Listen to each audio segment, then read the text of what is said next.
Why does Israel have the right to start dropping bombs on another sovereign country beyond Iran? Here's another unbelievable question. We didn't do that. We were attacked vehemently by missiles from Lebanon, from Hezbollah, when the sovereign Lebanese government says that they object to it totally, but they don't have the power to do it. We're doing their work for them. Hundreds of civilians are suffering in Lebanon. Don't you understand that there is an empire of evil means proxies armed to their neck with billions of dollars of Iranian people's money simply to create pain, bloodshed all over the world and in our region. Unfortunately, this is a true tragedy. President Herzog of Israel explains why there was no choice but now to attack Iran. The United Kingdom is not at all convinced in government that you had the legal right to do this. There is now chaos and danger across a whole region, and Iran was at the negotiating table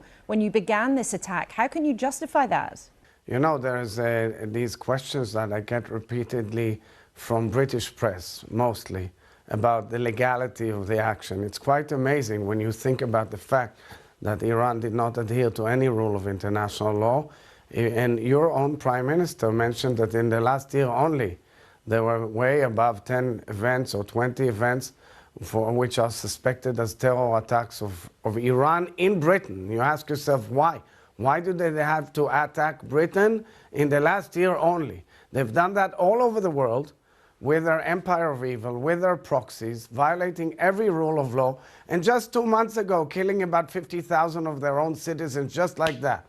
So to ask about the legality of an action which is clearly self-defense, which is not only self-defense for us, but self-defense for Europe. But many people in many democracies around the world think that having a framework where there are rules for democracies to obey still matters. And you have been expanding this war. You have attacked Lebanon again. Hundreds of people have been killed and thousands of people have been forced to leave their homes. Why does Israel have the right to start dropping bombs on another sovereign country beyond Iran? Here's another unbelievable question. We didn't do that.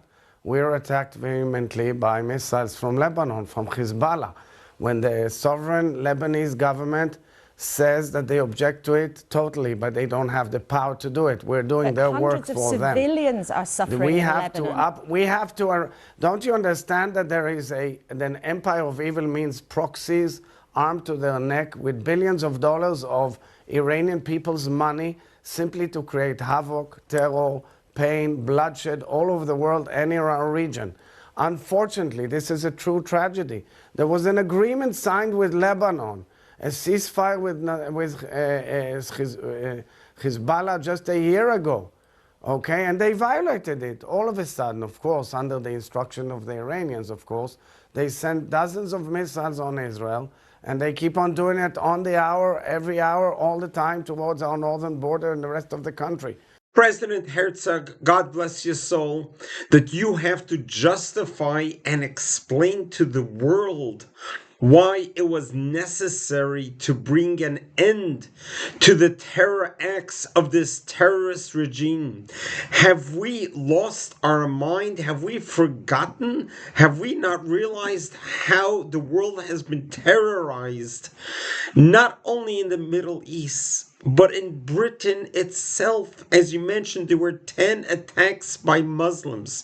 In America, over 180 attacks has been recorded throughout the world. What has the attacks on the world by Islamist radical jihadist death cult? How much is enough? How much terrorism should the world tolerate? How much death should we tolerate? For the United States of Americans, the amount of Americans that have been killed indirect by Iranian attackers. Have we forgotten what happened in Lebanon? In the Marine barracks with 241, think of those numbers, 241 Marines were brutally murdered by the bombing of the barracks in Beirut in Lebanon. The President of the United States of America, an assassin was hired by Iran to assassinate our president, who's currently standing on trial for that. Iran, with its proxies throughout the world, is not just a threat against Israel and the Middle East, it's a threat against the world. What the world needs to appreciate and understand that what happened a week ago wasn't the beginning of a new war front. Our President Donald J. Trump did not launch a war on Iran. He's ending the war in Iran. This war began in 1979 by the revolution when the radical Islamists overthrew the government of the Shah and turned the country who was living with religious rights, with human rights, who were living as free people, turned them into a huge concentration camp of 90 million citizens currently today suffering from it. Just in the last month itself, the Iranian government has massacred over 70,000 of its own people in the most brutal way. These are the protesters who came out into the streets to plead with the government to leave so that they can begin living life again. For 47 years, these 90 million Iranians have been suffering under this tyranny of a regime. We, as the world, cannot stand by and watch the spilling of the blood, the massacre, the genocide of any regime to its own citizens. We have not learned a lesson from World War II when the whole world was silent and we vowed and promised never again. But yet here it's again now. It's happening in Iran. We need to stand behind our president, our administration, and the allies, and of course Israel, as they are trying to end this war that has begun in 1979. How dare anyone question the motives and the legality of this operation to try to neutralize an enemy whose number one enemy against Israel, America, and Western democracy? And it's not like they keep it a secret. It is in their mission statement. It's what they stand for. Have you not watched the parliament in Iran as most recent? Every time they open up the Iran with the mantra, death to America, death to Israel. When we have an enemy that's very real out there, that makes it very clear without any ambiguity that their goal is death to America, we need to take that seriously and we need to preempt to end that. And that is what is going on right now.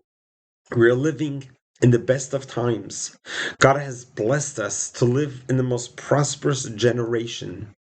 At the same time, we have the most lethal evil that is out there that's creating havoc throughout the world, throughout its proxies. We just saw what happened in the last week when they began sending ballistic missiles to the very own Arab neighbors in the Gulf states, in addition to what they're doing to Israel. And they are aiming at civilians. Can you only imagine what it would be like if these terrorists were to have access to nuclear power? They would have certainly have used it already, and God only knows how many people would have died by that. We have a responsibility, a moral and ethical responsibility to the world. We are the custodians of the world to keep this world a safe place. God has created this world so we should inhabit it, we should live in it, and we should coexist with it. And where there's evil, we must eradicate it.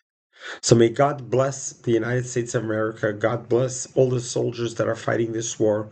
God bless Israel and all the soldiers that's fighting this war. And thank you, President Herzog, for going through these interviews, as excruciating as they are, of second guessing Israel of its moral rights to defend itself. Must be very painful, but you were spot on. God bless you. God bless you. God loves you.